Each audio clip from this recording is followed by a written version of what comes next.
Sir, pabilang ako sa. Yo, good day mga boss. Ako nga pala si Mar, isang tambay. Pero madiskarte. Okay. Isa nga pala akong buy and sell guys. May bibilhin nga pala akong iPhone ngayon guys, ngayong araw. iPhone 12. Bibili natin ng mura, tapos ibibenta natin ng mahal. What? Joke lang guys. Siyempre yung sakto lang. Mura lang tayo magbenta. Ako na yata ang pinakamura magbenta guys sa marketplace. Free shipping pa. Sana all. Taga San Jose del Monte pala, Bulacan. Ang kausap ko. Meet up na lang daw kami sa may Star Mall ng San Jose del Monte. Kaya guys, tara, samahan nyo ako. Let's go!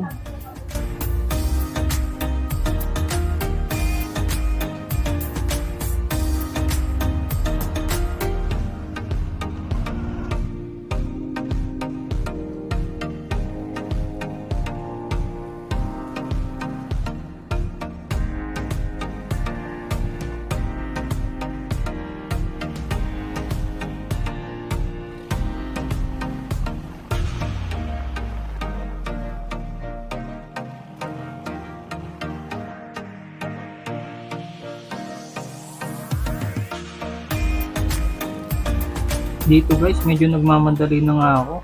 Dahil sabi ni seller, may pasok pa daw siya. Kaya sabi ko kay sir, eto na po, lilipad na.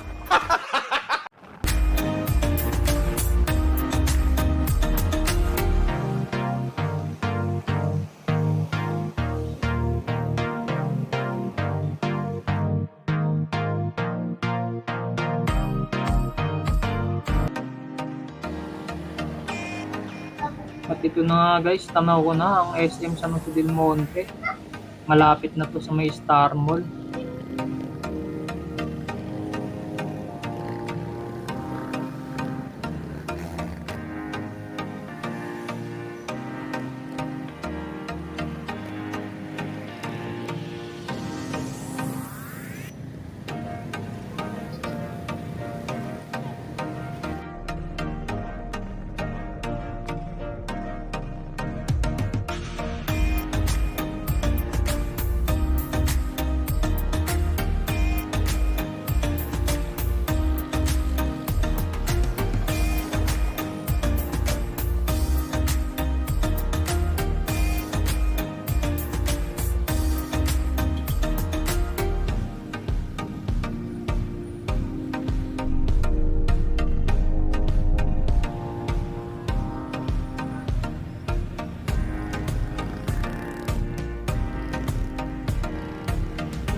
Yun, at dito na nga tayo sa may Star Mall.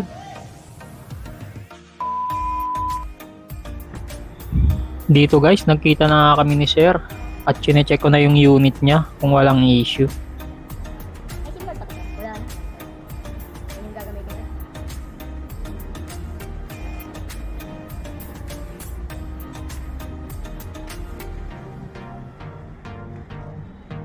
Sir, okay lang i-reset ko muna. Wala ka namang kailangan dito. Wala. Dito nga pala guys, bago nyo i-check, i-reset nyo muna yung phone. Para sure na walang Apple ID at saka walang iCloud issue.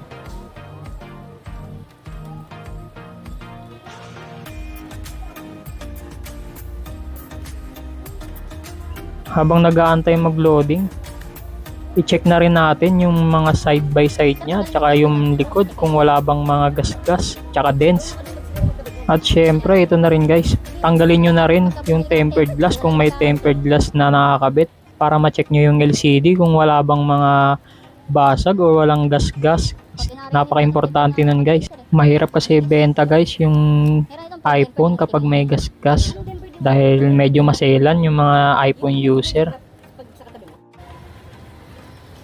Dito guys, panoorin nyo kung paano natin siya i-setup at kung paano rin natin i-check kung wala bang issue yung phone, kung lahat ba ay gumagana.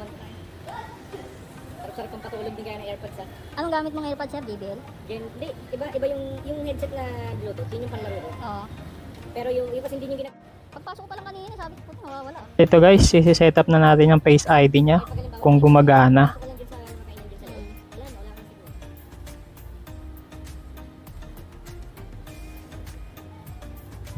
Ayan guys, ikot-ikot nyo lang yung ulo nyo hanggang sa mahilo.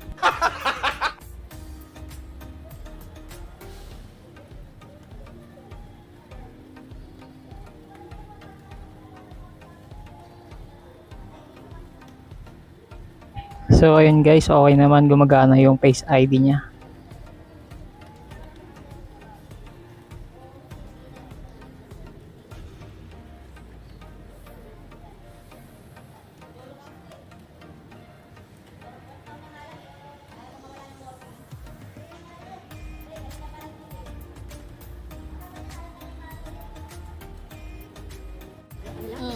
Parada lahat eh.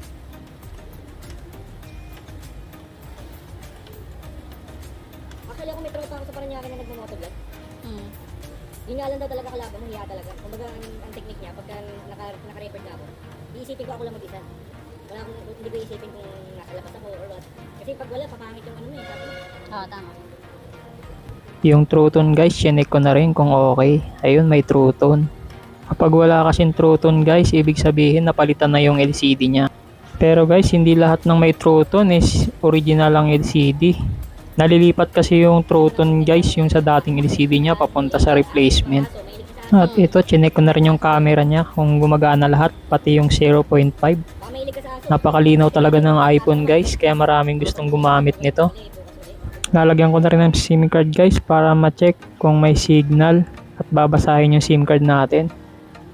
At syempre, check na rin natin kung gumagana yung data niya. At ayun, working naman, may signal. Chinek ko na rin yung mga buttons niya kung gumagana pa lahat. At ayun, gumagana naman. Check na rin natin guys kung gumagana yung mouthpiece niya tsaka yung earpiece. Ganito nga pala ako mag-check guys. Hello.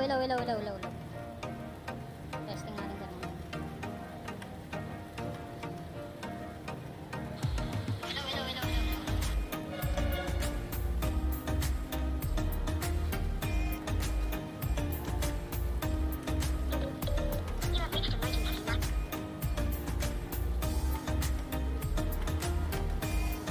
At ayun, okay naman. Gumagana yung mouthpiece tsaka earpiece. So ayun guys, goods naman lahat, walang issue.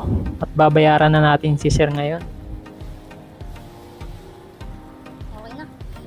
Di bali nga pala guys na matagal ang pag-check natin ng phone. Basta walang issue. Di kasi madaling kitain yung ibabayad natin dyan. At ayun na nga, sabi ni sir, sa wakas natapos na daw. Medyo malungkot si sir. Kasi daw, tubo na, lugi pa.